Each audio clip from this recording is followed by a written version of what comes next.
Swali langu ni hivi, je, inajuzu kukaa kwao na kula kwao japokuwa ni hao ndugu zangu wa damu? Kama ni hawa mashia wetu hawa, jamani, hawa mashia wetu hawa wa Uswahilini humu njanjatu hawa, bado hawa ni njatu inawasumbua. Ndio maana kama wewe una pesa, ukiwapatia pesa wanatoka huko, wanarudi huko. Tumeshaelewa? Kwa hiyo hawa inataka sisi tukae nao, mshaelewa? Tuwanasihi, tuwasaidie. Jamani, mmefuata nini huko? Tuelezeni hasa mchikipata kwa hata ni kitu gani? Basi tuwaelekeze. Kama wanahitaji kupewa taaluma, wapewe taaluma. Lakini wengi wao bado ni wajinga. Kwa tunakaa nao na tunakula nao. Hawa mashia wetu hawa humu Uswahilini humu wasiojielewa hawa. Sawa jamani?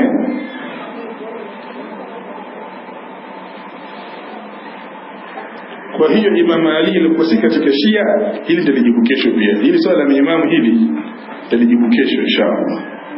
Sawa? Swali lingine, je, Imam Hussein naye katika Mashia? Ndo haya. Swali lingine, je, hizi hadithi zilizotajwa humu ni sahihi?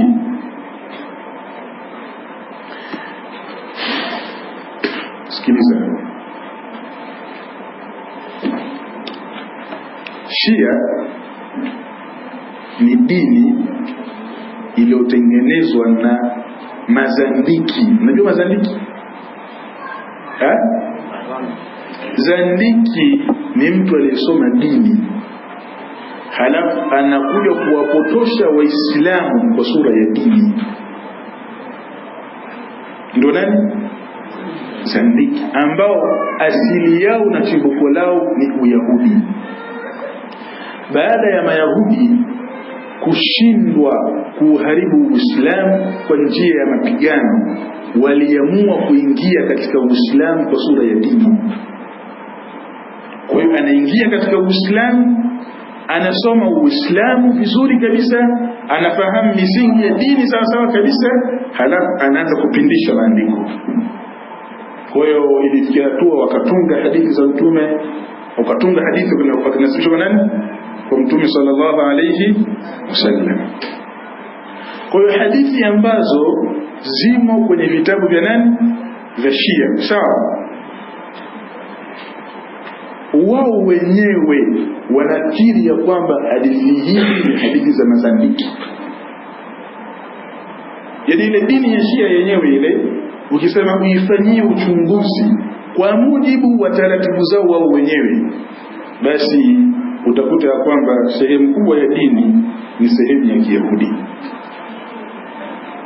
Na ndio maana katika vitu ambavyo wameshindwa wanawachuoni na wasomi wa Kishia ni kusahihisha na kudhoofisha hadithi zao. Wameshindwa kabisa, hawawezi. Na ndio maana kuna mwanachuoni mmoja anaitwa Abul Fadli al-Burta'i, kitu kama hicho, katika wanachuoni wa hizi zama za karibuni hizi, ana kitabu chake amekiandika inaitwa Kasru as-Sanam, kulivunja sanamu. Yeye amefanya tafiti kuzichunguza hadithi za nani? Za Kishia. Kwenye kitabu hicho kimoja, sehemu yake, akagundua ya kwamba hadithi nyingi ni za uongo, za kufungwa. Sasa je, sisi tunaposoma hadithi hizi tukanasibisha katika vitabu vyao, hukumu ya kutoa usahihi wa hadithi hizi anatakiwa atoe nani? Ni sisi Ahlus Sunna au Mashia? Sisi Ahlus Sunna. Kwani atakayekutwa na mzigo ndani ya nyumba anayedaiwa nisite mzigo huo nani?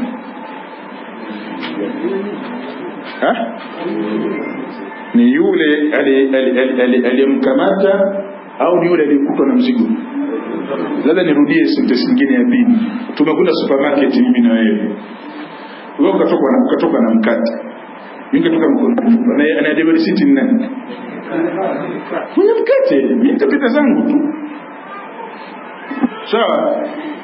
Sasa anayetakiwa alete usahihi wa hadithi hizi ni nani? Sisi tuseme kwamba tumekuta ndani ya kitabu chako kuna hadithi hii, unaelewa, inakataza maombolezo. Hadithi hii ni dhaifu, tuelezee udhaifu wake uko wapi. Hilo ndio gogoro lingine. Hawezi kabisa, hawezi. Ataanzia wapi?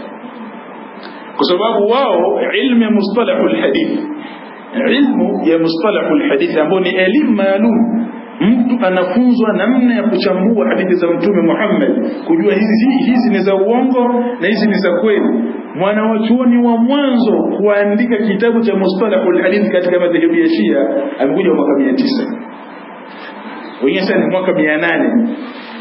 Yani mwaka 800 tayari wanachuoni wa Ahlus-Sunna wameanza kuandika vitabu vya mustalahul hadith mwaka 300 hijiria, miaka 400 hijiria. Ni miaka mingapi imepita? Na ndio maana kuna mwanachuoni mmoja wa Kishia anasema hivi, hii mustalahul hadith wa Kishia imeibwa kwa Ahlus-Sunna. Tuachane na hilo jambo, limekaa kielimu sana, si mkachoka vichwa sasa hizi.